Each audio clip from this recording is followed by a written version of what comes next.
by Gina Abercrombie-Winstanley. She's a non-resident senior fellow at the Atlantic Council and a former U.S. ambassador to Malta. Thank you so much, Gina, for joining us. You're welcome. Tell me, I want to start with what would you say, what is your analysis of the implications of the latest round of attacks between Israel and Iran? Well, I believe that the upshot of this is a win for diplomacy. You know, we have been working at senior levels in the international community, particularly the U.S. government, to de-escalate, to try and prevent a wider war from taking place. For the last year, over a year, there have been any number of failures, quite frankly. The fact that Israel has engaged directly in Lebanon, the tit for tats that have gone back and forth between Israel and Iran directly were unprecedented, and this had the opportunity to really set the region on fire. Secretary Blinken, the president, have been working night and day to ensure that from the side that we do not control, but certainly have influence, is the Israeli side, and to make clear to them that it did not serve anyone's interest to further escalate this conflict. They should not hit targets that would undermine the international economies or, of course, going for the nuclear targets that could inflame. So the Israelis listened. The targets that they've selected and the lack of casualties that we have heard about, civilian casualties that we've heard about so far, show that they were indeed precise and intent on ensuring that this did not need to be escalated further. We see the Iranians making their statements that suggest they understand this. They understand how weakened they have become in the last several months. They understand the cost that would certainly fall on them were they to escalate. And so there is a good chance that it will not escalate further and we can get back to negotiations for the hostages and humanitarian assistance and a ceasefire. Ms. Abercrombie-Winstanley, I want to ask you, considering that Iran did say that it has the right to defend itself, even though, as you pointed out, we know that 4 Iranian soldiers died, as far as the newest numbers are concerned, no civilian casualties this time around. But Iran did say it will defend itself and has the right to defend itself. Given this statement, can we truly say that the situation has been de-escalated? What do you make of this statement? Certainly. Well, every state has the responsibility to defend itself. The first responsibility of a government is to protect its citizens.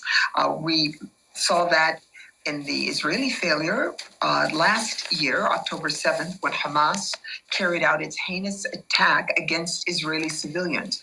That was an example of a state failing in its basic responsibility. So any state, when attacked, when retaliated against, whether it's Israel, whether it's Iran, the United States, or any other state, is going to say it has the right to defend itself.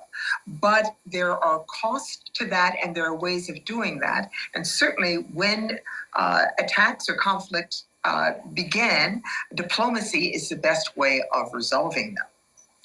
How do you think Iran will react from this point on? Iran is in a much weakened position. Its proxies, Hezbollah, Hamas, even the Houthis are not able to carry out at Iran's will attacks even further than what they have done thus far.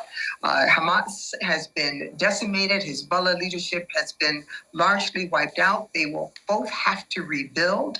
So Iran does not have as many arrows in its quiver as it had 3 months ago, for example. Every state says they will do it at a time and a method of their own choosing. I believe that it would not be a response that's going to be immediate, but that Iran will take time to see whether this can be de-escalated. They've been careful this last year. They have communicated before they attacked Israel so that defenses could be put in place. They are not acting in an irrational manner.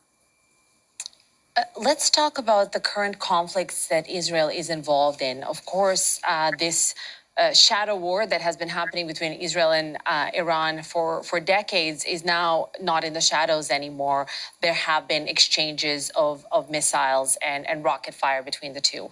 In addition to this, there are open conflicts with both Hamas and Hezbollah in Gaza and in Lebanon. I mean, do you think that there is a willingness on part of Israel to open a third front by engaging directly with Iran? I believe the Israelis would be willing to do that, provided they had full confidence of what countries in the region would do, whether it's allowing the use of airspace or providing some measure of protection, as countries in the region did do under the first attack that when the first time that Iran sent missiles toward Tel Aviv. There were countries in the region that helped defend Israel. It will also depend on the confidence that they have in the United States to stand with them and to possibly be dragged into a war with Iran. And there is not interest in the United States for war with Iran or with anyone at this point. And certainly the U.S. election has an impact on that as well. Well, this is what I wanted to ask you. We're running out of time, but I am curious just to hear your thoughts on this.